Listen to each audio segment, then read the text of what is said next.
Ry havana malala, raisiko fitahiana lehibe ho andray ny ahafahako miaraka amintsika rehetra eto amin'izao fandarana izao mandritra ny andro vitsivitsy. Tombontsoa lehibe ho antsika no hijery ny lohahevitra hoe mba hanananareo fiadanana amiko. Ny tompontsika no niteny an'io, ny amin'ny mba hananantsika fiadanana.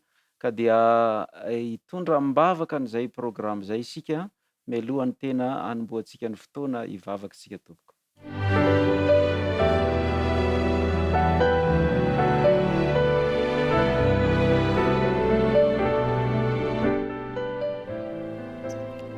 Andriamanitra o Rainay any an-danitra, misotranao izay no ny teninao, ary indrindra misaotra manokana izay Andriamanitra o, noho ny Tomponay Jesosy zokinay izay nampanantena ny hanome ny fiadanana ho anay, fiadanana tena izy.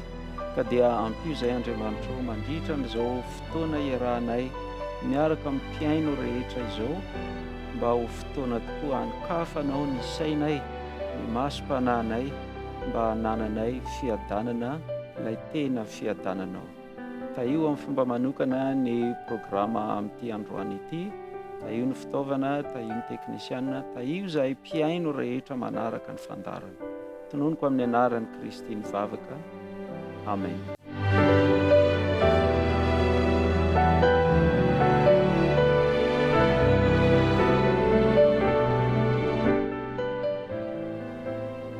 Ry havana malala, nantsoina hanam-piadanana isika. Zay no ho resantsika eto androany. Rehefa niteny Andriamanitra, niteny tamin'ny mpitondra fiangonana hoe zao no teny hoentinareo mitsodrano ny fiangonana tamin'ny andron'ny zanak'Israely. Dia zao no nambarany, ho vakiantsika nomery toko fahaenina dia vakiantsika manomboka amin'ny andininy faharoa amby roapolo sy ny manaraka. Ary Jehova niteny tamin'i Mosesy ka nanao hoe, mitenena amin'ny Arona sy ny zanany hoe, izao ny teny hoentinareo mitsodrano ny zanak'Israely. Hitahy anao anie Jehova ka hiaro anao. Hampamirapiratra ny tavany aminao anie Jehova ka hamindra fo aminao. Hanandratra ny tavany aminao anie Jehova ka hanome anao fiadanana. Ry havana malala, Andriamanitra mihitsy zany no maniry ny mba ho tsofina rano ny vahoaka an'Andriamanitra, ny fiangonana, ireo mpino rehetra. Niteny tamin'ny mpitondra fivavahana izy dia hoe rehefa mitsodrano ny zanak'Andriamanitra ianareo dia anisany tafiditra ao ny hoe hanandratra ny tavany aminao anie Jehova ka hanome anao fiadanana. Ry havana malala, zany ny fikasan'Andriamanitra ho antsika mantsy, dia ny mba hananantsika fiadanana. Ka dia nitsodrano ny lanitra mihitsy no tian'Andriamanitra mba hirotsaka amintsika hananantsika fiadanana. Zao no voasoratra ao amin'ny Kolosianina toko 4. Mahafinaritra ny fanambaran'ny tenin'Andriamanitra. Kolosianina toko 4 dia ny andininy 15. Kolosianina toko 4 dia ny andininy 15. Vakiantsika amin'ny anaran'i Jesosy avokoa ny tena rehetra izay ho resantsika eto. Zao no voalaza ao. Ary aoka hanapaka ao am-ponareo ny fiadanan'i Kristy, fa ho amin'izany no niantsoana anareo ho tena iray, ary aoka ho feno fisaorana ianareo. Fiadanan'i Kristy ao am-po, ho amin'izany no niantsoana antsika, mba ho anisan'ilay tenan'i Kristy, ho anisan'ilay vatan'i Kristy, dia manana ny fiadanan'i Kristy ao am-po. Tsy miankina amin'ny zavatra miseho, tsy miankina amin'ny hoe inona ny ananana dia inona ny tsy ananana, tsy miankina amin'ny hoe inona ny mety ho zavatra mampanaintaina, mampangirifiry, mampahorohory sy ny sisa. Ny fiainantsika moa zany eto amin'izao fiainana misy fahavalo zao dia misy ny fifaliana, misy koa ny zavatsarotra mifangaro eo, mifamadibadika eo, mifamaofo ao eo amin'ny fiainantsika zany. Fa na inona zavatra miseho dia zao no tenenin'ny tompontsika hoe aoka hanapaka ao am-ponareo ny fiadanan'i Kristy. Ry havana malala, fiadanan'i Kristy, nantsoina ho amin'izany isika. Zany ny voalazan'ny soratra masina. Tsy hevitra natao hamaly faliana tena fotsiny zany. Tsy hevitra natao mba hifampaherezana fotsiny zany ka de mba hoe atahoana fa de mba mila manana fijery miabo moa zany de amboarina ny fomba fijery. Tsy ry hava-malala. Soratra masina no miteny an'izany. Aoka hanapaka ao am-ponareo ny fiadanan'i Kristy fa ho amin'izany no niantsoina anareo. Nantsoina mba hanana an'izany fiadanan'i Kristy zany isika. Ianao anatin'izany. Za anatin'izany. Ny olombelona rehetra ao anatin'izany.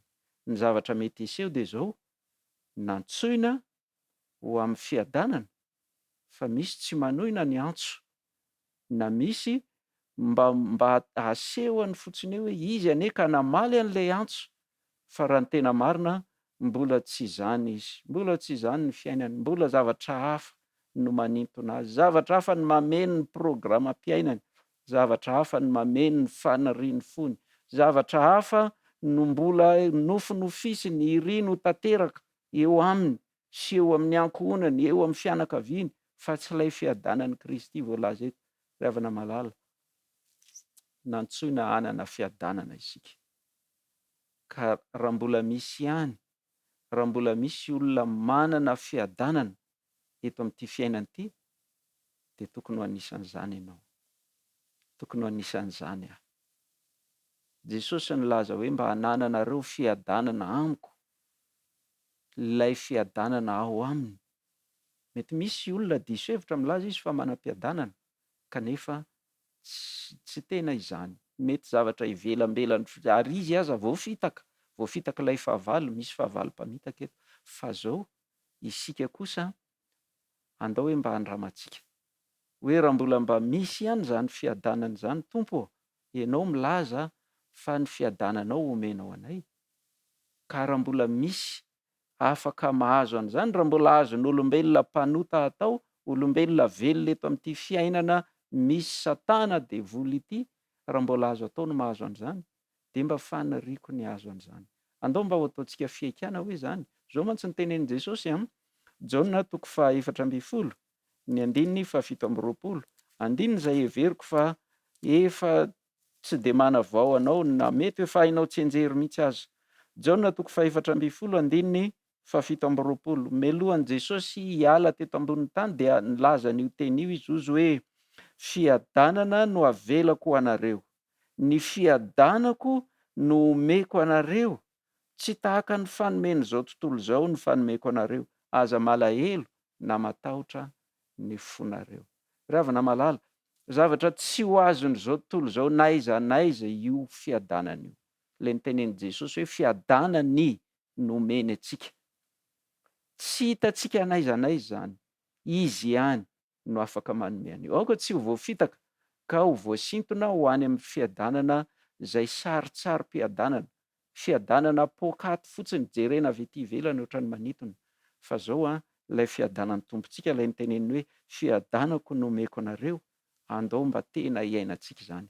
Misy fanambarana izay nataon'ny apôstôly Petera hoe efa nomen'ny herin'Andriamanitra ho antsika ny zavatra rehetra ny amin'ny fiainana miaraka amin'Andriamanitra. Andao nge vakiantsika izay voasoratra ao amin'ny Petera 2:7, dia ny 9 Petera 2:1, 7 azafady. Petera 2:1 dia ny 9:7. Vakiantsika amin'ny anaran'i Jesosy ihany ny teny. Efa nomen'ny herin'Andriamanitra ho antsika ny zavatra rehetra momba ny fiainana sy ny toe-panahy araka an'Andriamanitra amin'ny fahalalana ilay niantso antsika tamin'ny voninahiny sy ny fahatsarany. Efa nomen'ny herin'Andriamanitra ho antsika ny zavatra rehetra mba ahafahantsika miaina araka an'Andriamanitra, manana toe-panahy araka an'Andriamanitra. Ary amin'ny fahalalànan'i Kristy, ao amin'ny Kristy, ny fiarahantsika miaina, manao fiainana velona fanandramana, andram-piainana miaraka aminy. Zany no ananantsika ny zavatra rehetra miaraka amin'Andriamanitra. Andao nge mba tanisa satiana ny vitsivitsika. Inona daholo ny zavatra rehetra efa nomeny ny herin'Andriamanitra antsika? Nomeny antsika Jesosy. Ilay tenen'ny soratra masina hoe izy no hamonjy ny olona ho afaka amin'ny fahotana. efa nomena antsika Jesosy mba hamonjy antsika ho afaka amin'ny fahotana. Raha za mbola tsy afaka amin'ny fahotana, mbola tavela voafatotra ao anaty fahotana, mbola mahita fifaliana amin'ny fiainam-pahotana, dia miankina amiko zany, fa tsy miankina amin'Andriamanitra intsony. Fa io Jesosy ilay efa nomena antsika io, dia zao ny voalaza hoe izay rehetra nandray azy dia nomena hery ho tonga zanak'Andriamanitra. Ny hery rehetra ilaiko mba hatonga aho ho tena zanak'Andriamanitra feno, efa nomena antsika izany. Izay no lazain'ilay andininy ao amin'ny Petera ny resantsika teo hoe mba hatonga antsika hanana ny fiainana sy ny toe-panahy araka an'Andriamanitra, dia efa nomena ny zavatra rehetra. Voalohany indrindra amin'izany Jesosy. Nomena antsika ihany koa ny fanahy masina, ny fanan'Andriamanitra mba hahatonga ny Kristy ho afaka hitoetra ato am-poko, dia miseho amin'ny endrika fanahy masina ilay Andriamanitra any an-danitra. Ka dia zao voalaza ny soratra masina fa zao nahalalantsika fa mitoetra tamintsika izy, dia ny fanahy izay nomena antsika, manana ny fanahy ato am-pontsika isika. Dia io fanahyn'Andriamanitra io no mitary-dalana antsika.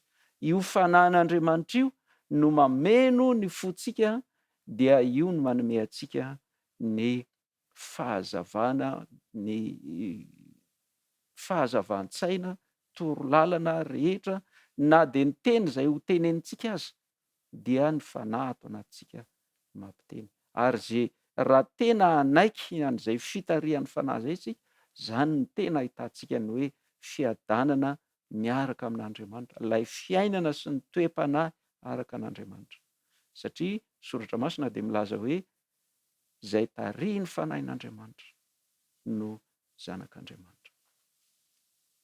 Mbola ho resantsika manarakaraka an'izay, nomeny ny herin'Andriamanitra antsika Jesosy, nomen'Andriamanitra ho antsika ny fanahiny masina, fa mbola omen'Andriamanitra antsika koa ny anjely, ny anjely masina, ny anjelin'Andriamanitra. Tsika zany zao itsika dia noho ny fahotana dia voafetra ny zavatra hitantsika, dia tsy afaka hahita ny masontsika.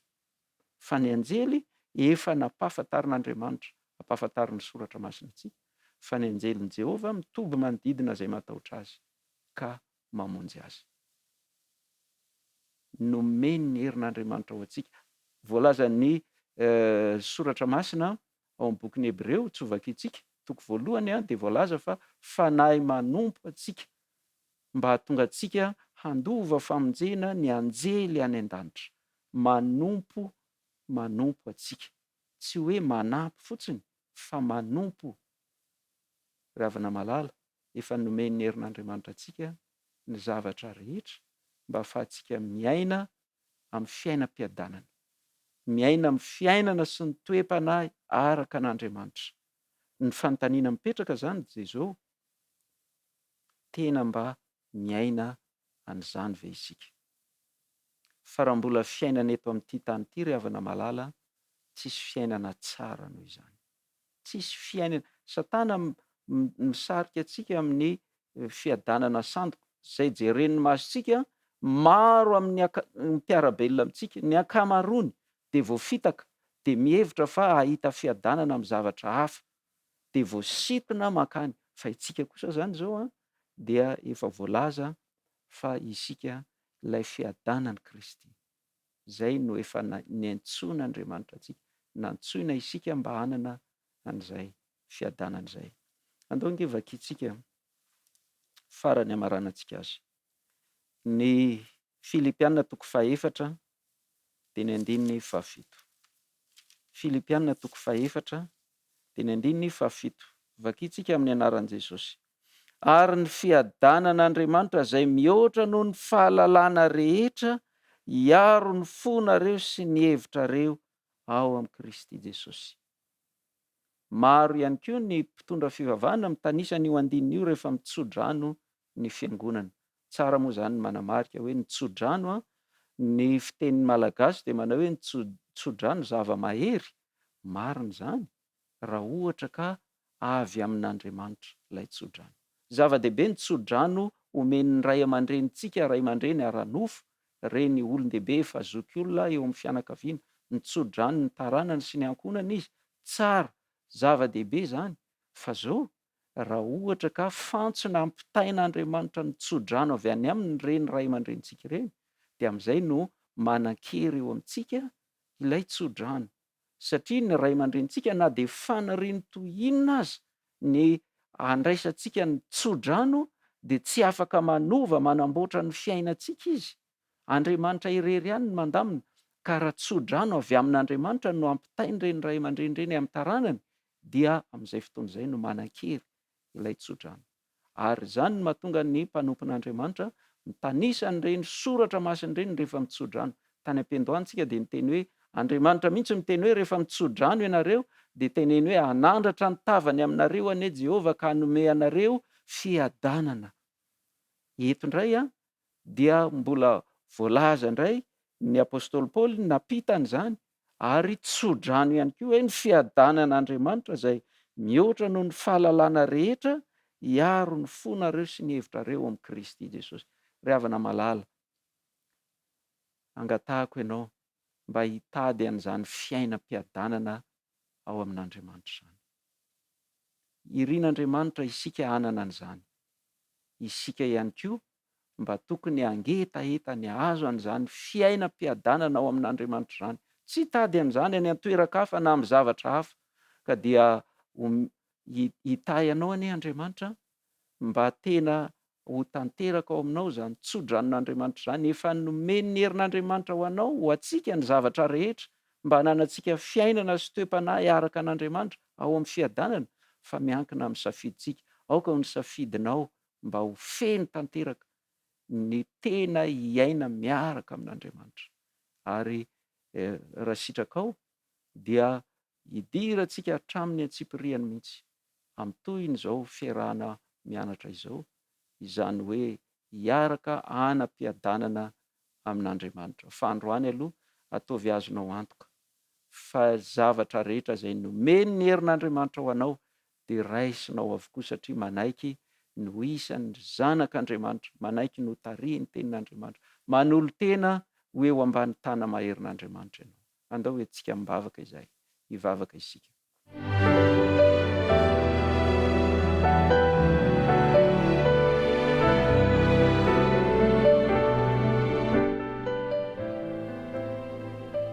Andriamanitra rainay any an-danitra, sotranao izay no ny teny fikasana sy ireo tsodrano maro izay nisoratanao amin'ny teninao ny mba hanananay fiainam-piadanana.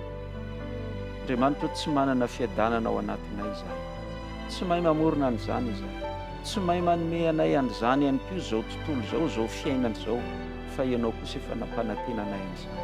Ka dia ampio izay Andriamanitra mba ho endry, mba hipetraka tsara eo ambanin'ny tana maherinao, hianatra eo an-tongotry Kristy ary hiara-dalana aminao, mba hanananay ny fiadanana izay efa nomeny ny herinao, nomeny ny herin'Andriamanitra ho anay, dia ny fiainana sy ny toe-panahy araka an'Andriamanitra izay.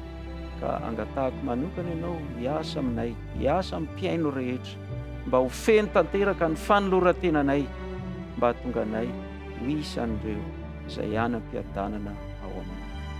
Io amin'ny fomba manokana ihany koa izao onjam-peo izao Andriamanitra, mba ho onjam-peo hampita fiadanana an'ireo rehetra izay tia miaina sy manaraka an'izao onjam-peo izao, indrindra izao fandaharana izao. Tononona sy angatahana amin'ny anaran'i Kristy mivavaka. Amen.